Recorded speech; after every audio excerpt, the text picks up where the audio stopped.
Cambodia রাষ্ট্রে যারা গিয়ে ধরা খাইছেন এবং যারা যাওয়ার জন্য প্রস্তুতি নিতেছেন তারা এবং যারা বিদেশে যাবেন অথবা নিয়োগ করছেন তাদের জন্য সতর্কমূলক এই ভিডিওটা, সময় একটু বেশি লস হলো, আপনারা একটু দয়া করে শুনেন। মানব পাচারকারী এক প্রতারকের সম্পর্কে কথা বলার জন্য আজকে আপনাদের সামনে হাজির হয়েছি। অনুরোধ থাকবে পুরো ভিডিওটি দেখবেন এবং এই ভিডিওর মাধ্যমে আপনারা অনেকেই উপকৃত হবেন। ভবিষ্যতে এই প্রতারক চক্রের মধ্যে যাতে আপনারা কেউ না পড়েন সেজন্য এই ভিডিওটি আপডেট দেওয়া। তো আপনারা আগে এই প্রতারক এবং এই মানব পাচারকারী ছবিটা আগে দেখেন। এখানে তিনটা ছবি আমি ডিসপ্লে করেছি, একই ব্যক্তির এবং ওর বাবার ছবি, 1, 2, 3, এই তিনটা ছবি একই ব্যক্তি। ওনার নাম রনি, ওনার মেইন বাড়ি ছিল তজুমুদ্দিন বড় বাড়ি এবং বর্তমানে ওনারা চরপেশন মুখারবান্ধা 2 নং ওয়ার্ডের বাসিন্দা। একটু চিনে রাখুন। তো আমার ছেলে আমাকে ফোন করে বলে, বাবা আমার এক বন্ধু কম্বোডিয়া যাবে, আমার সেই বন্ধুর আরেক বন্ধু আছে, সে অলরেডি কম্বোডিয়া গেছে, সেখানে সে 850 টাকা বেতন পায় US$, পরে 1 লক্ষ টাকার উপরে। তো আমি কম্বোডিয়া যাব, তুমি কি বলো? তো আমি ওকে বললাম যে তুমি কম্বোডিয়া যাবা কার মাধ্যমে? বললো যে আমার এক বন্ধু যেতে চায়। ওকে ঠিক আছে, কার মাধ্যমে যাইবা তার নাম্বারটা আমাকে একটু দিও, কে সেই এজেন্ট। তুমি আমাকে বললো রনি নামে এক এজেন্ট আছে, বাড়ি আগে তজুমুদ্দিন ছিল বড় বাড়ি, এখন বর্তমানে চরপেশনে থাকে, তো আমি আপনাকে নাম্বারটা দিব। একদিন পরে উনি আমার ছেলে আমাকে নাম্বারটা দিল, আমি রনির সাথে কথাবার্তা বললাম। তো রনি আমাকে বললো যে ভাই ভালো কোম্পানি এবং আমরা এখানে 6 থেকে 7 লক্ষ টাকা করে নেই, আপনার পেপার পত্রিকার যে কাজ, কম্পিউটারের কাজ। তো আমি বললাম ঠিক আছে, ভালো কোম্পানি হলে, কম্পিউটারের কাজ হলে অসুবিধা নাই, পেপারপত্রের কাজ হলে, অফিসিয়ালি কাজ ইয়ারকনের মধ্যে, তো সমস্যা নেই, তুমি আমার ছেলেকে তো নিয়ে যেতে পারো। তো ওনার সাথে আমার কন্ট্রাক্ট হলো 5.5 লক্ষ টাকা। উনি 6 থেকে 7 লক্ষ টাকা করে লোকজনের কাছ থেকে নেয়। তো ওনার ব্যবসায়িক পার্টনার হলো সালাউদ্দিন বড় বাড়ির এবং মিরন, এই দুইজন ওনার ব্যবসায়িক পার্টনার। ওনারা 3 জনে একসাথে ব্যবসা করেন এবং সেখানে ওদের যে ট্রেনিং সেন্টার, 1 মাস ট্রেনিং সেন্টারে ট্রেনিং করা লাগে এবং ওনাদের যে ট্রেনিং সেন্টার, উনি ট্রেনিং করাইতেন মনির কিশোর বা কিশোর মনির, উনি একজন সাংবাদিক। তো ওনার তো আর কোনো সমস্যা নাই এখানে, উনি হয়তো উনি চাকরি করতেন সেখানে, এইটুকুই। তো যাই হোক, আমি যে সময় আমার ছেলেকে ভর্তি করে ওই সময় আমি ওনার সাথেও কথা বলে আসি। তো যাই হোক, এখন আমি রাজি হলাম। রাজি হওয়ার পরে রমজান আসতে 4-5 দিন বাকি। তো এর মধ্যে আমি ওকে বললাম যে রমজানের ঈদ গেলে আমি আমার ছেলেকে তোমার সেন্টারে ভর্তি করাবো। ও এর মধ্যে আমাকে বারবার ফোন দিচ্ছে, ডেইলি 4-5 বার করে ফোন দিচ্ছে। পরে আমি বললাম যে ভাই আমি এখন আমার ছেলেকে ভর্তি করাবো না রমজানের ঈদের পরে। যাই হোক, কুরবানির ঈদের আগে আমি বাড়িতে গেলাম। বাড়িতে যাওয়ার পরে আমি রনিকে ফোন দিলাম। ফোন দেওয়ার পরে আমি তাকে বললাম যে ভাই আমি তোমার সাথে সাক্ষাৎ করতে চাই। তো উনি আমাকে বললো যে আপনি আসেন, তজুমুদ্দিনে আমার অফিস, তো ঢুকতে হাতের বাম পাশে আপনার আমার অফিসটা, থানার সামনে, আপনি আসেন, কথা বলেন। তখন আমি যে এই রনি, সালাউদ্দিন, মিরন, ওদের 3 জনের সাথে কথাবার্তা বললাম। আমার ওয়াইফের সাথে গেছে, কথাবার্তা বলে 1 লক্ষ টাকা দিয়ে আমি তাদেরকে, আমার ছেলেকে ভর্তি করালাম এবং 2-3 দিন পরে আমার ছেলের সাথে আরও একজন ভর্তি করালো আমাদের এই বাড়ির পাশে। তো ওনার নাম শিহান, আমার ছেলের বন্ধু, ওনাকেও নিয়ে ভর্তি করাইলাম। এটা আমি কথাবার্তা বলেই ভর্তি করাইলাম, ঠিক আছে। ওরা রাজি ছিল, ওরা বলছে যে কোনো সমস্যা হলে এটাতে আপনি দায়ী না, তো আপনি ভর্তি করাই দেন। তো আমি সকালে নিয়ে ভর্তি করালাম। সেখানে উপস্থিত ছিল আমাদের সোনাপুর ইউনিয়নের সাবেক ভারপ্রাপ্ত চেয়ারম্যান জনাব নুরে আলম মেম্বার সাহেব, উনি আমার বিআই, এবং জাহাঙ্গীর চেয়ারম্যানের ভাস্তি জামাই আপনার শাহাবুদ্দিন, উনি আমার খুব কাছের একজন বন্ধু, এবং জাহাঙ্গীর চেয়ারম্যান আমারও নানা শ্বশুর বটে। তো যাই হোক, পরে ওরা ভর্তি হলো, টাকা পয়সা দিলাম, 2 জনের 2 লক্ষ টাকা দিলাম, ক্লাস করতেছে ওরা। উনি বলছে যে 1 মাসের মধ্যে কম্বোডিয়া পার করে দিবে বা নিয়ে যাবে। তো এর মধ্যে 1 মাস চলে গেলো, 1 মাস পরে কোনো কথাবার্তা নেই। তো ভর্তি করানোর 15 থেকে 20 দিন পরে উনি আমাকে ফোন দিয়ে বলে, ভাই পরে 70% কাজ শেষ, আপনি আমাকে আরও 2 লক্ষ টাকা দেন। আমি বললাম যে না ভাই, আমি আপনাকে 2 লাখ টাকা দিতে পারবো না, এখন আমার ছেলের সম্পূর্ণ কাগজপত্র আসুক, তারপরে আমি আপনাকে বাকি টাকা সব দিয়ে দিব একসাথে। উনি বললো যে না ভাই, আমার টাকার দরকার। উনি চাপ সৃষ্টি করলো, আমরা তাকে আরও 2 লক্ষ টাকা দিলাম। এই 2 লক্ষ টাকা আমার বাড়িতে মিরন, কুরবানি ঈদের 2-3 দিন পরে আমার বাড়িতে মিরন এবং সালাউদ্দিন এসে আমার বাড়ি থেকে এই 2 লক্ষ টাকা নিয়ে যায়। আমার বাড়িতে CCTV আছে। তো যাই হোক, পরবর্তীতে এইভাবে গেল। 2 লক্ষ টাকা প্রথম দিলাম, 1 লক্ষ, পরে দিলাম 2 লক্ষ, 3 লক্ষ টাকা গেল। এখন যখন মাস 1.5 বা 1.5 চলে গেলো, তখন উনি বললো যে ভাই কাজ 90% কমপ্লিট, শুধু টিকিটটা কাটবো, আপনি বাকি টাকা এখন দিতে হবে। তা আমি ওনাকে নিয়ে আরও 2 লক্ষ টাকা দিলাম, বললাম যে ভাই আর বাকি 50,000 টাকা আমি পরে দিব। যাই হোক, তো এখন উনি যখন এই 5 লক্ষ টাকা ওনাকে দেওয়া শেষ, বাকি 50,000 টাকা উনি পাবে। এইবার উনি আমাকে প্রায় মিনিমাম 2-3 দিন পর প্রথমে একটা টিকিট দিল, এটা হলো আপনার কপি টিকিট, মানে পুরা কপি, নকল টিকিট। এটা আমি চেক করালাম, আমার অনেক বন্ধু বান্ধবের আপনার ট্রাভেলস আছে, তাদের মাধ্যমে আমি চেক করালাম, ওই কপি ভিসা, ডাইরেক্ট নকল টিকিট, ভিসা না, নকল টিকিট। তো এইভাবে উনি আমাকে মনে করেন 20 দিনে 10টা টিকিট দিল, তাও পুরো 10টা টিকিটেই ডাইরেক্টলি নকল টিকিট। তো আমি ওরে ফোন দিয়ে গালিগালাজ করলাম, আমি বললাম যে তুই কি বাটপারি করতেছস, তুই এগুলি পাইছস কই, তুই যদি না নিতে পারস না করবি, নিতে পারলে নিবি, না নিতে পারলে এইভাবে আমাদেরকে হয়রানি করিস না, এইভাবে ধোকাবাজি দিস না। হ্যাঁ, পরে লাস্টে 12 বা 13 নাম্বারে উনি টিকিট কাটলো। এর মধ্যে উনি ঢাকাতে নিয়ে গেছে আমার ছেলেকে এবং শিহানকে, ঢাকাতে নিয়ে এসে 1.5 মাস রাখছে। 1.5 মাসে উনি একবেলা খাওয়াইতো না খাওয়াইলে না, এই সম্পূর্ণ টাকা আমি পে করছি, প্রায় 60,000 টাকার মতো সেখানে আমার 1.5 মাসে বা 1.5 মাস প্লাসে আমার খরচ গেছে ওইখানে। যাই হোক, তখন উনি টিকিট কাটলো, ফাইনাল টিকিট আসলো, আমার কাছে সম্পূর্ণ কপি টিকিটগুলি উনি যে পাঠাইছে সব কিছু আছে, আমার কাছে আছে, আমার ওয়াইফের কাছে আছে, আমার ছেলের কাছে আছে, 3 জনের কাছে আছে। এবং আমরা রনির সম্বন্ধে একটা কথা শুনছিলাম কম্বোডিয়াতে, যে ও নিয়ে কাজ দেয় না এবং নিয়ে ওখানে বিক্রি করে পালা, এই ধরনের কথা শোনার পরে আমরা যখন ওই টিকিটটা বাইর হইলো, অরিজিনাল টিকিটটা বাইর হলো, তখন আমরা তাকে দিতে চাইনি। দিতে না যাওয়ার প্রেক্ষিতে ওর বাবা মা আমাদের বাড়িতে চলে আসলো ওই সহকারে। আকার আইসে আমরা বললাম যে ঠিক আছে, আমাদের ছেলে যদি নিতে হয় তুমি স্ট্যাম্প দিতে হবে, সেখানে আমাদের ছেলের কোনো রকম সমস্যা হইলে, কোনো জালিয়াতি হলে, কোনো 2 নম্বরই হইলে এটা সম্পূর্ণ জন্য দায়ী তুমি। ওনারা এগ্রি হইয়া ওনারা আমাকে স্ট্যাম্প দিতে রাজি হইলো। ওনার বাবা দিল সাইন, উনি দিল, ওনার মা সাইন দিল, এবং ওনারা ব্যাংকের ব্লাঙ্ক চেক আমাদেরকে দিয়ে গেল। এবং সেখানে উইটনেস হিসাবে ছিলেন জনাব উজ্জ্বল হালদারের বড় ভাই, আমার চাচা জনাব আলমগীর মিয়া সেখানে উপস্থিত ছিলেন আমাদের বাড়িতে, এবং আমার ওয়াইফ ছিল, আমার শ্বশুর ছিল, এবং আরও 2-1 ছিল সে জায়গায়, আমার সিসিটিভিতে আছে এগুলো। যাই হোক, পরবর্তীতে ওনারা মালয়েশিয়া দিয়া কম্বোডিয়া নিবে, টিকিট কনফার্ম হলো, মালয়েশিয়া দ্বারা কনফার্ম হলো। ওরা যেহেতু স্ট্যাম্প দিছে, সব কিছু দিছে, তখন আমরা রাজি হইলাম। যাই হোক, এখন মালয়েশিয়া দিয়ে কম্বোডিয়া যাবে। তো মালয়েশিয়া দিয়ে কম্বোডিয়া যাই, ওনারা 3 জন বাংলাদেশ থেকে যখন মালয়েশিয়া আসলো, মালয়েশিয়া আসার পরে নাকি একটা ফ্লাইট মিস দিতে হয়, ওদের একটা শিডিউলে আছে। তো এই শিডিউলটা ওরা সবাইকে বলে দেয়, মানে রনি সাহেবরা বা রনিরা সবাইকে বলে দেয়। আমার ছেলেকে কেউ বলে নাই, না বলার কারণে যখন মালয়েশিয়া পৌঁছতো, তারা আমার নাইমের সামনে ছিল আমার ছেলে, পিছনে 2 জন ছিল, পিছনের 2 জন হারাইয়া গেছে গা। নাইম আর ওদেরকে দেখতে পায় নাই, না দেখতে পাওয়ার কারণে ওনাদের যে শিডিউল বা নাইমের যে টিকিটের মধ্যে সময় এবং তারিখ দেওয়া আছে, এই তারিখ অনুযায়ী সেই কম্বোডিয়া চলে গেছে বিমানে যাওয়ার পরে। তখন সেখান থেকে কম্বোডিয়া থেকে, আমি দীর্ঘদিন যাওয়ার বাইরে থাকি, কম্বোডিয়া থেকে এসে আমার কাছে ফোন দিয়ে বললো যে বাবা আমি তো কম্বোডিয়া চলে এসেছি, আর আমার সাথে যে 2 জন ছিল তাদেরকে আমি পিছন থেকে আর পাই নাই। এই জন্য আমি আমার যে কম্বোডিয়া যে ডেট অ্যান্ড তারিখ ছিল আমার টিকিটে, ওই ডেট অনুযায়ী আমি চলে আসছি। আমাকে ভালো হয়েছে তুমি চলে গেছো, অসুবিধা কি।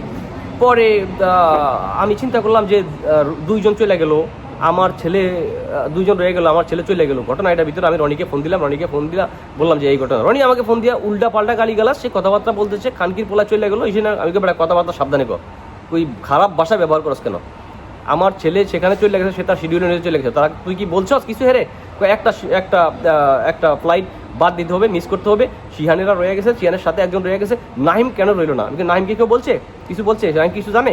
কয় হ্যাঁ নাহিমকে বলা হয়েছে। তুমি নিজে বলছো? কয় না, সে আমাকে বললো যে শিহানকে সে বলছে নাহিমকে বলার জন্য, কিন্তু শিহান নাহিমকে বলে নাই। তাহলে এই জিনিসটা কার? রনি এটা চালাই করে এই জিনিসটা করছে, মানে করাইছে ওদের 2 জনকে, যে নাহিমকে তোরা বলার দরকার নাই, নাহিম যেভাবে যাক। এটা রনি আমার ক্ষতি করার জন্য এই কাজটা রনি করছে। আর নয়, রনি কেন তাকে বললো না ডাইরেক্টলি? ওদেরকে 2 থেকে 3 দিন আগে রনির বলা উচিত ছিল যে একটা ফ্লাইট মিস করতে হবে, মালয়েশিয়া যায়, তারপরে কম্বোডিয়া যেতে হবে।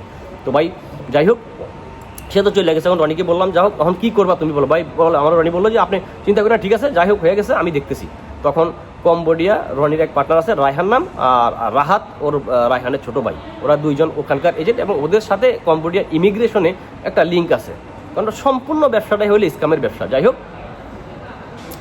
তখন রনি রায়হানকে ফোন করলো। ফোন করার পরে রায়হান আমার ছেলেকে ফোন করে বিভিন্ন রকম গালিগালাজ, অজস্র ভাষায়, খানকির পোলা তোরে আসলে মার মুতরে ছোট বুট, বিভিন্ন গালিগালাজ। যাই হোক, আসার পরে নাইমকে সে বাহির করাইলো, এবং রনির সাথে এবং রায়হানের সাথে একটা কমিটমেন্ট থাকে।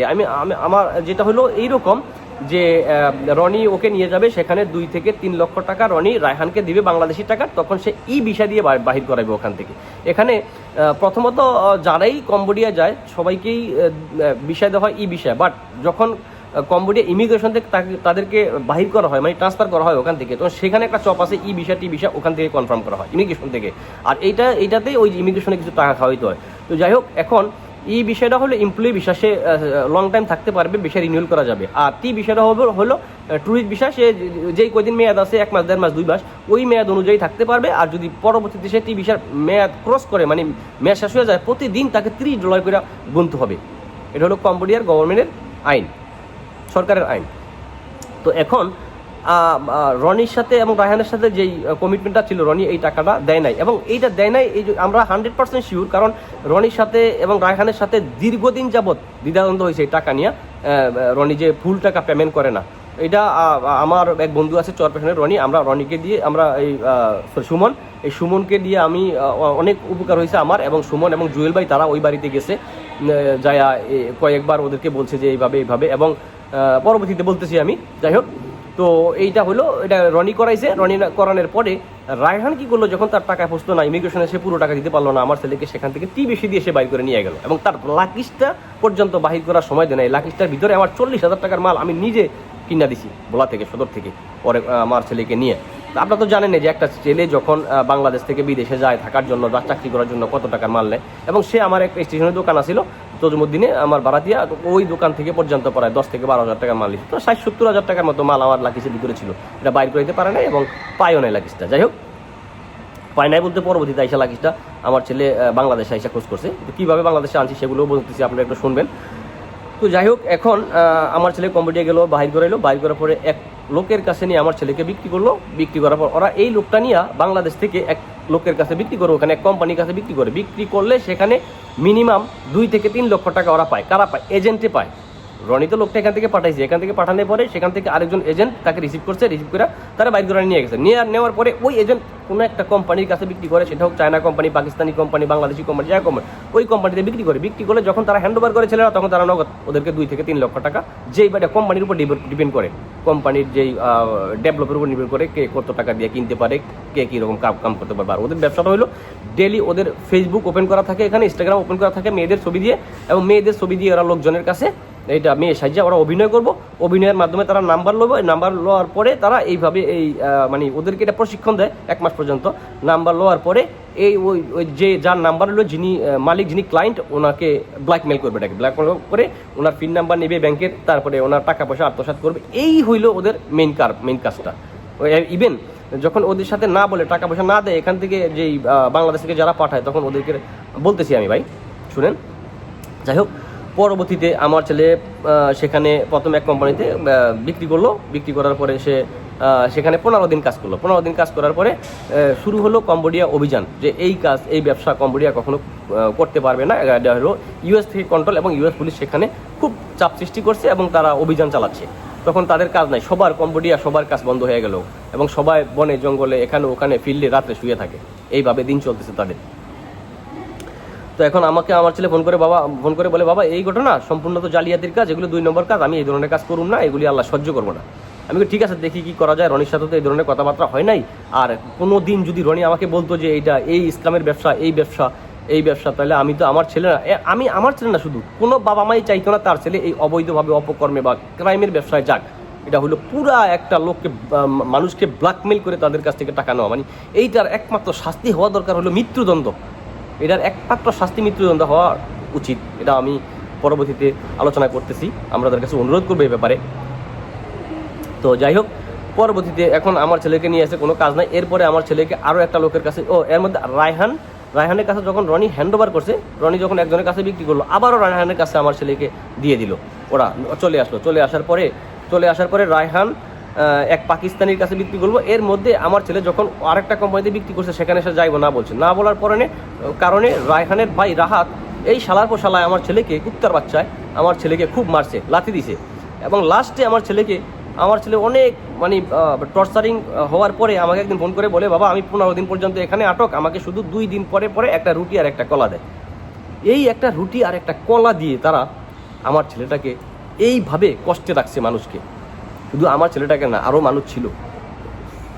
পরবর্তীতে আমি বললাম যে, বাবা ঠিক আছে, চুপ করে থাকো, আল্লাহ ঠিক হয়ে যাবো, আল্লাহ যা করে ভালোর জন্য করবো। কিন্তু আমাদের ভিতরটা শুধু জ্বলতেছে যে রনির সাথে তো কোনো 2 নম্বরই করি না। প্রতিটা টাকা আমি তাকে 3টা ধাপে টাকা দিছি, 4টা ধাপে টাকা দিছি। সব টাকাগুলি তাকে অ্যাডভান্স দিছি, তার সাথে যেরকম কথাবার্তা ছিল ওভার টাকাগুলি দিছি আমি।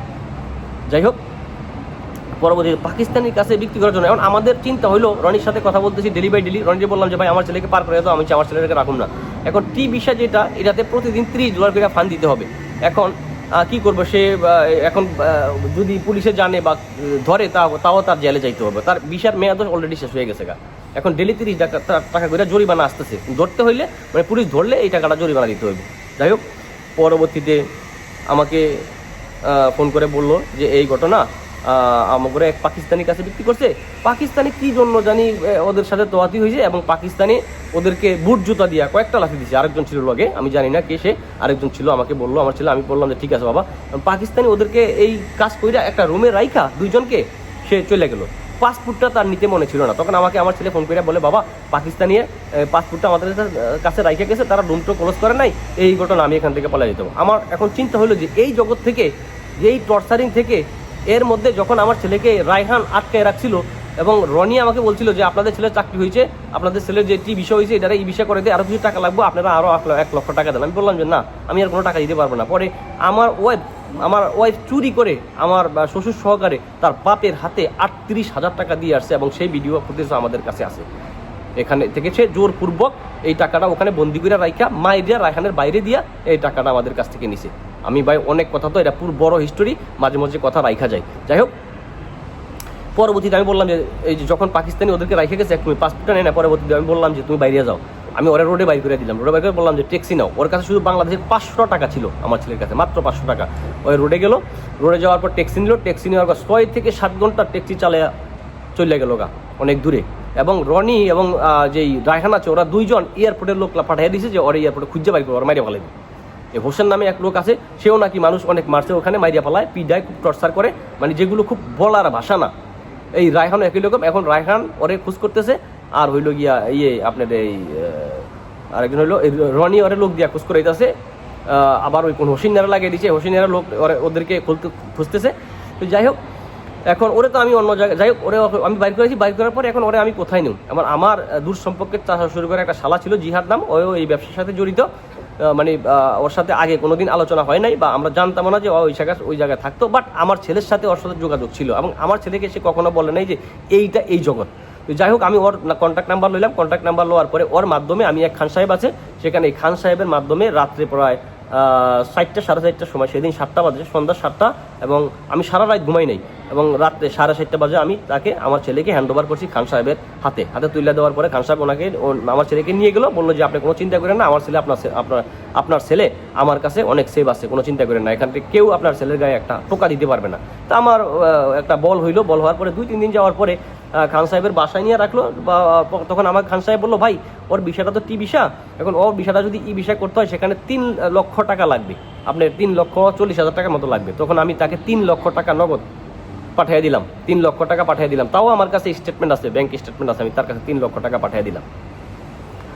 পাঠিয়ে দেওয়ার পরে উনি 7-8 দিন বা 10 দিন যাইতে আমার ছেলেকে ভিসা দিল। তাও সেই বিষয়টাও নাকি নকল ভিসা, আমরা পরে জানতে পারি সেই বিষয়টা নকল ভিসা। তাহলে আমি এতগুলি টাকা দিলাম খান সাহেবকে, খান সাহেব আমাকে নকল ভিসাটা দিল, নকল ভিসাটা আবার দিল, রনির কাছে এতগুলি টাকা ধরা খাইলাম। তাহলে এই যে আমার এই 3 লক্ষ টাকা গেল, এইটার জন্য কিন্তু রনি দায়ী। কেননা ওখানে আমার ছেলেকে টর্চারিং করছে। টর্চারিং করার পরে কিন্তু আমি আমার ছেলেকে পুরো মায়ের পিঠ বুট জুতা চড়ার, এরপর আমি আমার ছেলেকে বাইর করাই দিছি।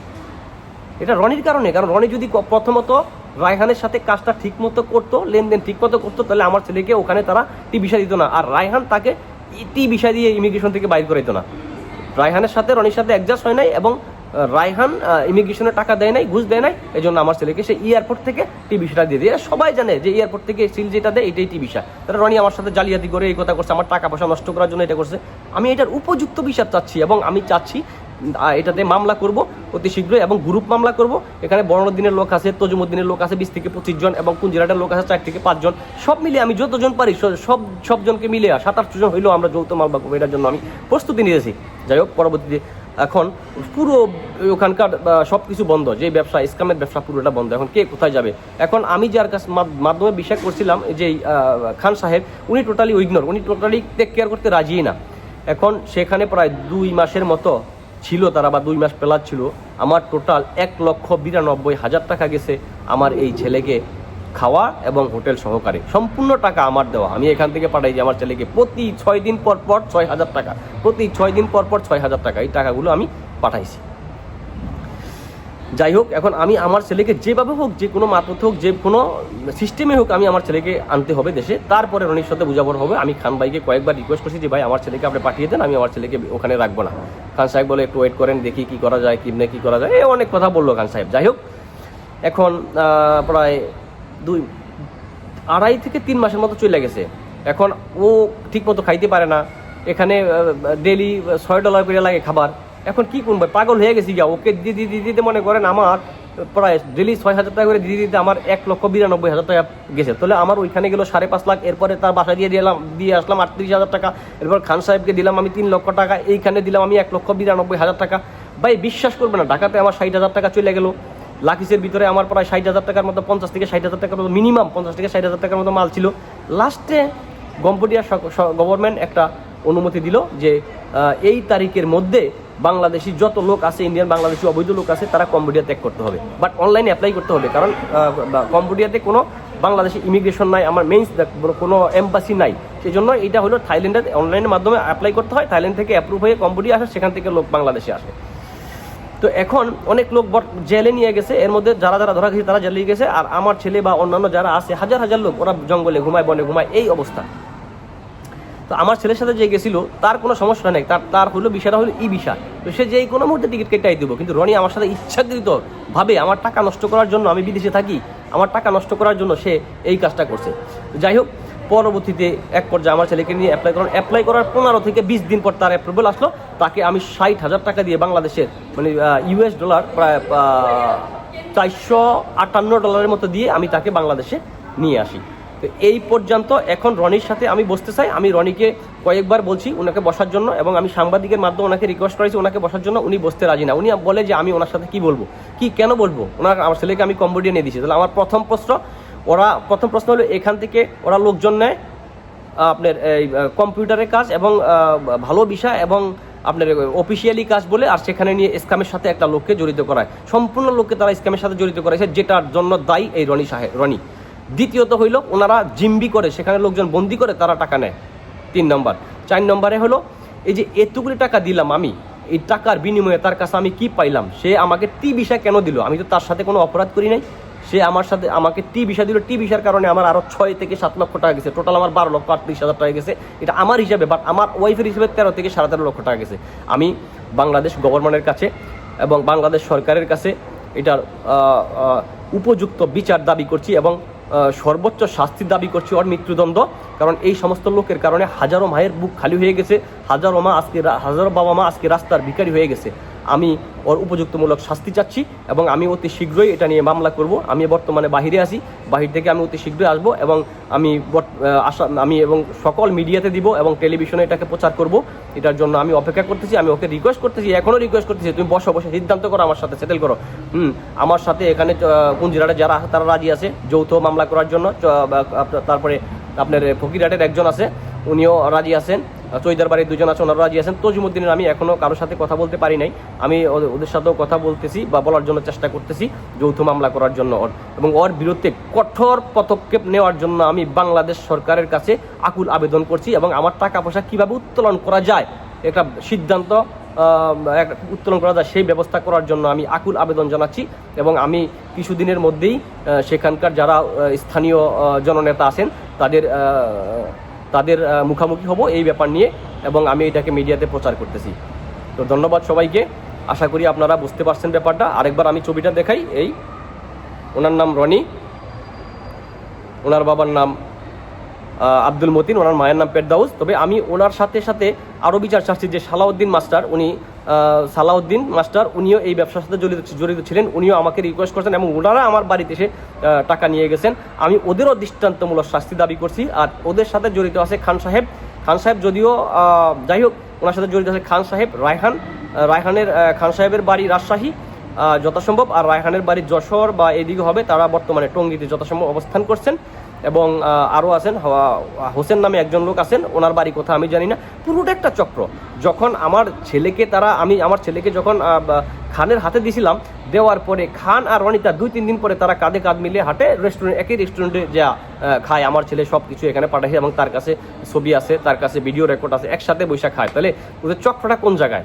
রনি আমার খান সাহেবকে ফোন করে কি করলো, এবং এই যেই কাজগুলি করছে ভিসা দিয়ে আমার ছেলেকে, এবং পরবর্তীতে যখন ভিসার জন্য অ্যাপ্লাই করছে তারপরে নকল ভিসা দিল, কেন রনি আমার সাথে এই প্রতারণাটা করলো? আমি রনির উপযুক্ত শাস্তি দাবি করছি এবং তার একমাত্র শাস্তি, সর্বোচ্চ শাস্তি, মৃত্যুদণ্ড দাবি করছি আমি বাংলাদেশ সরকারের কাছে। এটার জন্য আমি অতি শীঘ্রই পদক্ষেপ নিচ্ছি। প্রয়োজনে আমি বাংলাদেশের যে আমাদের বর্তমান যে স্পিকার আছে ওনার দ্বারস্থ আমি হব এই ব্যাপার নিয়ে। ধন্যবাদ। আসসালামু আলাইকুম।